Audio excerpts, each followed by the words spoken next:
Caltech engineers have developed a really cool mid-air transforming robot called ATMO. ATMO can switch from flying to driving without needing to land first. Traditional fly and drive robots often struggle with rough landings because mid-air shape-shifting creates aerodynamic challenges. That's especially true near ground where airflow is unstable. To complicate things more, ATMO's 4 thrusters add turbulence, hampering control. All hands, brace for impact! To resolve this, researchers ran thrust and smoke tests, then used the data to build a model predictive control system that uses algorithms to continuously predict and adjust the robot's behavior. The test proved successful, as ATMO is able to overcome these aerodynamic challenges by morphing in midair, allowing it to land smoothly and continue moving on the ground. But how does ATMO do it? ATMO uses 4 thrusters for flight, which double as wheels when in driving mode. A single motor controls a central joint that shifts the robot between its 2 modes. And it really helps not having to transform upon landing so it doesn't get stuck in difficult terrain. ATMO's design is an exciting development. I'm sure as this design becomes more sophisticated, we'll be seeing a whole new type of vehicle take shape. But that'll take some pretty innovative devices. Let's check one out now in our premier product highlight, sponsored by Mouser Electronics. The Fluke 87V multimeter offers optimal productivity for accurate voltage and frequency measurements on electrically noisy equipment. Key features include a built-in thermometer and a bright, easy-to-read display. The 87V E2 Industrial Electrician Combo Kit also boosts productivity with a standard meter hanging accessory for hands-free operation. It builds on the classic 87 with added safety, durability, and convenience. Designed for tough environments, it meets Category 3 1000 volt and Category 4 600 volt safety standards. The Fluke 87V multimeter enhances accuracy, resolution, and features for troubleshooting motor drives, automation systems, and power distribution. Check it out today at Mouser.com or by clicking the link below. Understanding the difference between AC and DC measurements is important for ensuring accurate diagnostics in electrical systems. To learn more, we present David's Corner. Thanks, Andy. We use voltmeters for measuring all kinds of quantities, both AC and DC. But there are some differences between the measurements. I'm going to talk about it from 2 perspectives, and one of them is physically what's different between taking the measurements, and then quantitatively what's happening differently inside the meter and why are these measurements different.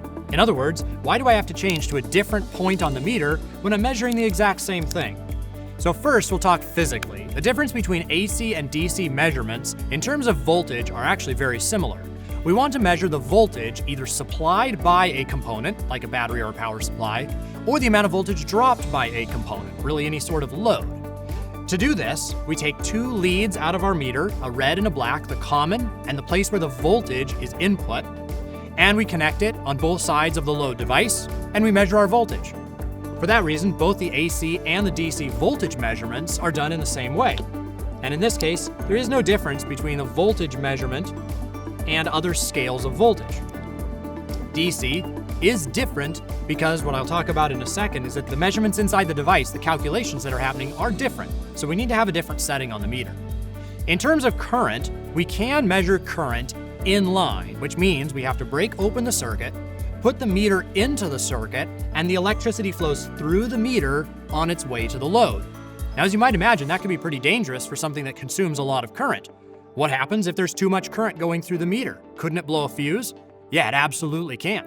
That's why usually there's 2 different connection points. One of them says, in this case, 300 milliamps maximum. The other one says 10 amps maximum, and it can measure both DC and AC current, and there are different modes of current measurement: microamps, milliamps, and up to 10 amps for each one of those quantities. But there's another thing that we can do with clamp meters, and this only happens in AC measurements.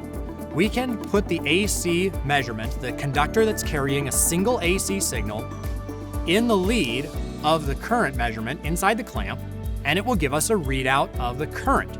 This only works for AC. Now, there actually are some for DC that use a much smaller connection point, but it uses what's called a Hall effect sensor to measure DC current, non-contact.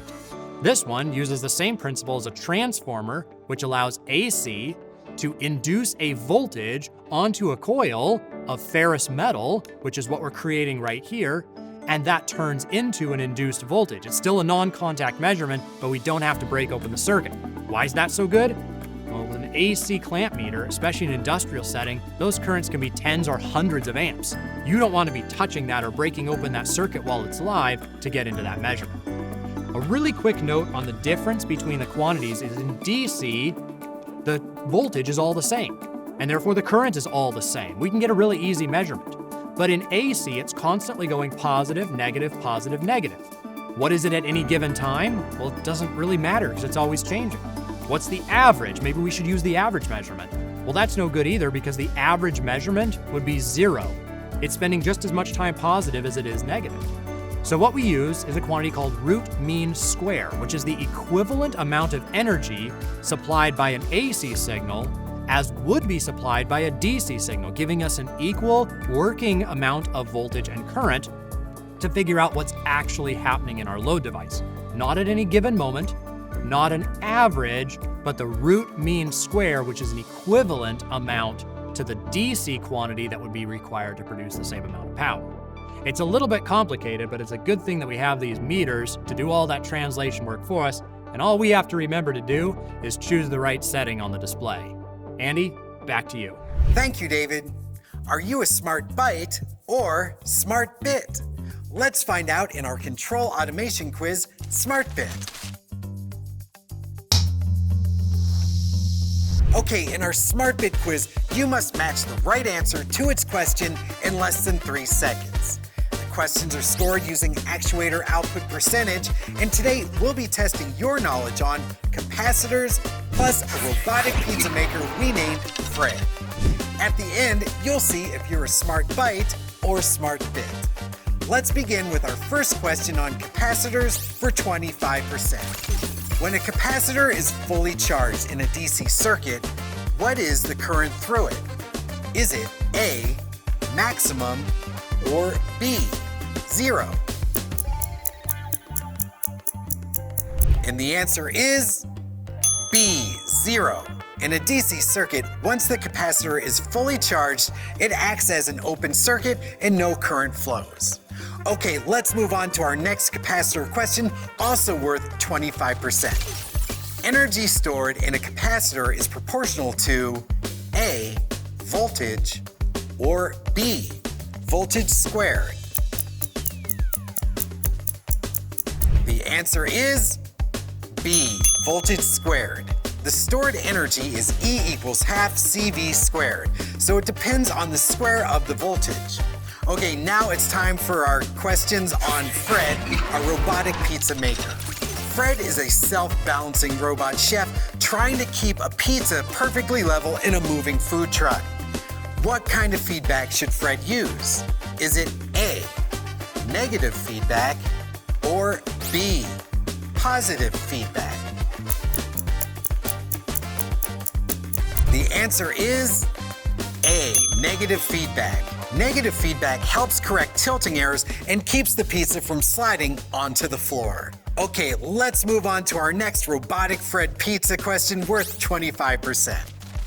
After Fred's controller fails and the pizza slides onto the floor, Fred attempts to rebalance and retrieve the pizza before the 5-second rule. What kind of control response is most critical to succeed in this recovery? Is it A, fast settling time, or B, high steady state error? The answer is A, fast settling time. A quick settling time ensures the robot stabilizes fast enough to scoop the pizza before the 5-second rule is up, and thus dinner is served. Well, how did you do? You can have another try right now by clicking the link on your screen. Hey, that does it for me. Thanks for tuning in, and we'll see you next time.